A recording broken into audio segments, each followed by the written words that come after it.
Welcome back to Shaggy-Shane's pregame of the Kansas City Chiefs and Oakland Raiders at Arrowhead Stadium on Black Friday, on Red Friday. It's Red Friday on a Black Friday. Color coordinations tell me it's time for the Chiefs and the Oakland Raiders to play for first place in the AFC West in 2 days at 3:25 p.m. Central Time kickoff. All right, baby, this is what you want. You want the Kansas City Chiefs to play the Oakland Raiders at Arrowhead Stadium for first place. It's going to be windy. It's going to be cold.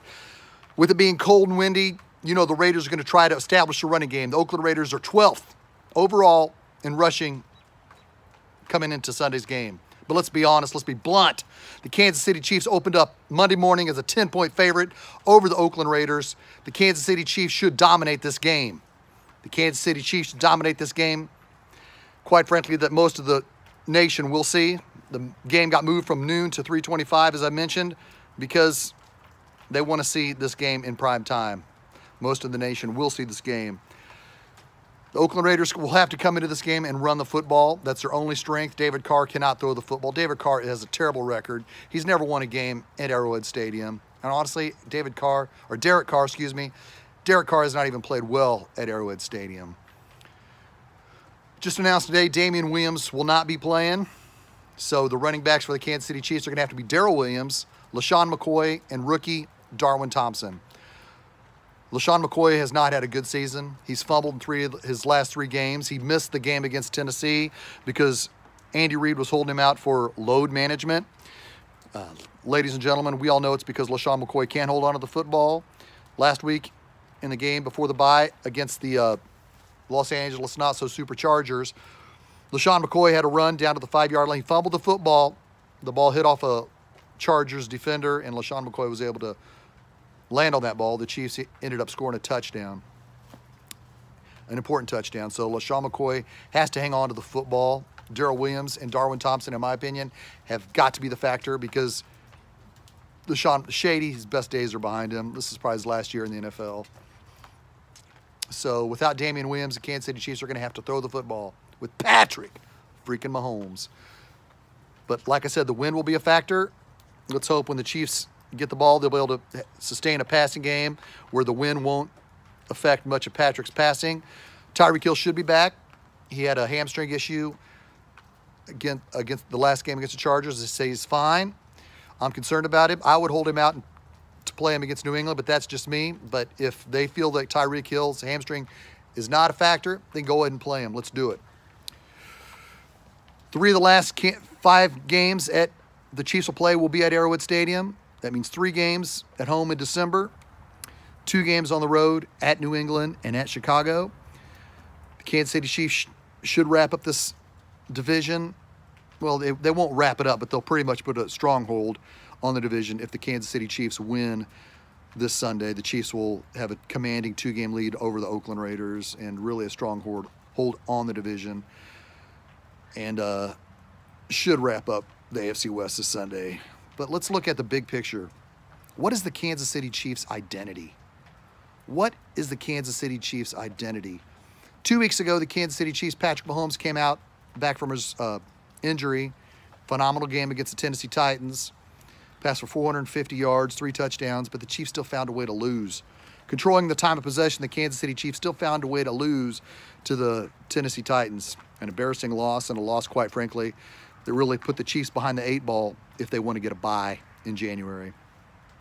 So what is the Chiefs' identity? Going into last week's game, up 7 in the 4th quarter, the Chiefs' offense had the ball at the 50-yard line, 4 possessions in the 4th quarter, and had to punt all 4 times. The defense won the game. Rashad Fenton had a big interception, and then Daniel Sorensen, with the game on the line, actually turned around and made a play on the ball and got the interception. So that was amazing that the defense won it. But you still feel there's still a lot of uncertainty. What is this team's identity? Is the defense still in transition?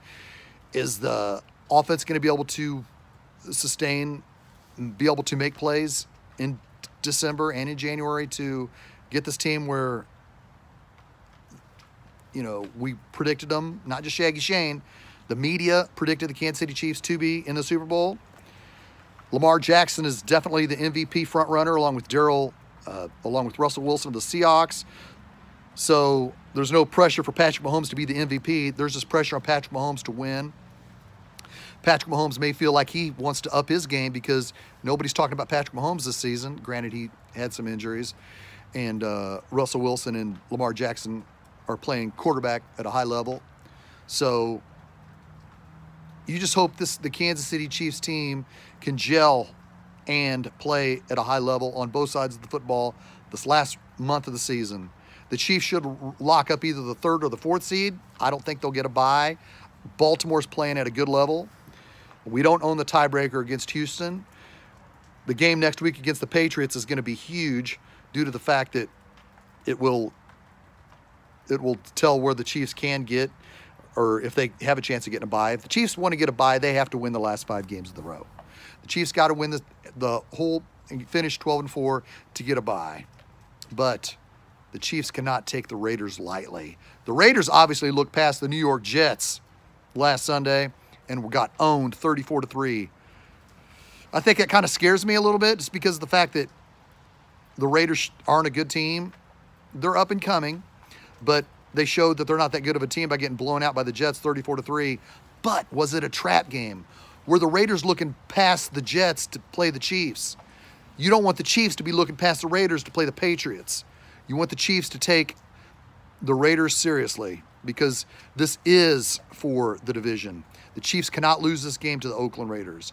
They cannot lose this game because, God forbid, if the Chiefs lose to the Raiders, then the Chiefs have to win out to win the division. And the Raiders go home to play Tennessee and Jacksonville, where the Chiefs, if they lose, have to go to New England and then play at home against Denver. The Raiders, as I mentioned, are going to try to come out and run the football and try to establish time of possession because they know they can't get in a shootout. Derek Carr is not a good quarterback. But if they run the football and play defense, anything can happen in the 4th quarter. We saw that against Tennessee. And because of the Tennessee Titans loss, the Kansas City Chiefs cannot look past the Oakland Raiders. Yeah, we all watched the freaking Jets kick the Raiders' ass last week.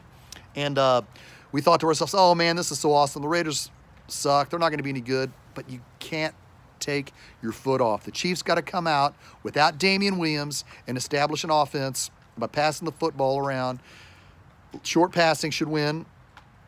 Short passing should control the time of possession for the Kansas City Chiefs, but the Raiders are going to do everything in their power to keep the Chiefs' offense on the sidelines. And LaShawn McCoy has to hang on to the football.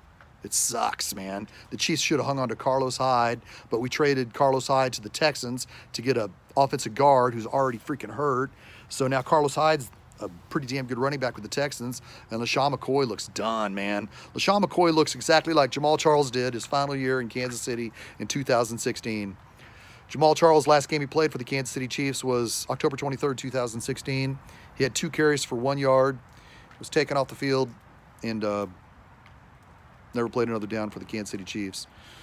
But we knew, I was at that game against the Chiefs and Saints, and Jamal Charles didn't look the same. When I see Shady McCoy run the football, I get that same feeling I had with Jamal Charles. Man, Shady McCoy isn't the same back he was. He's 31 years old. I realize that Andy Reid's trying to protect him with load management, but he's not the same back he was. So it's going to be up to Darrell Williams, Darwin Thompson to carry this Kansas City Chiefs offense. Defense, our middle linebackers have to stay solid. Our middle linebackers have to be freaking great. Damian Wilson has to keep being a great, he's growing into a good linebacker in the 4-3.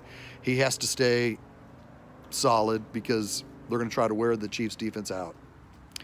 What is the Chiefs' identity? What is the identity of this team? You know, we don't know. Last year at this time when the Chiefs were 10-2 at their bye, coming out to play the Raiders, Kareem Hunt was kicked off the team. The Chiefs picked up the slack and still had home field advantage and won throughout. But you felt watching last year's team, okay, if our corners can just break up these passes, and if D Ford, Justin Houston, and Chris Jones can get sacks on 3rd down, we'll be fine. We knew the identity of the team. We knew, obviously, the defense sucked and was our Achilles heel. But now there's some concern on offense. What's wrong with our running backs? Why Shady's old and fumbling? Damian Williams isn't playing. But this is when this is the stretch run. Andy Reid has a solid record as a head coach after a bye. He's got to get it done. Andy Reid, this is your chance. Anything other than a Super Bowl appearance is unacceptable this season. Anything else? We had home field advantage last year. We're going to have to go on the road this year. Andy Reid, your coaching staff, the team, you got to suck it up and get it done. I will be doing a post game at Section 110 at Arrowhead Stadium with Lance Twidwell of the Spoken. We will be breaking down this game at a cold, windy Arrowhead Stadium. This is for first place. The Chiefs should win, and the Chiefs should win big. Raiders, this is the last time Oakland, the city of Oaktown, will be invading Arrowhead Stadium because they'll be in Vegas next year. So there's going to be a lot of Oakland fans at the stadium. It won't be a takeover because Chiefs Kingdom's too strong and won't allow it. But Raiders, good luck, but not so much luck. Chiefs, you got to get it done.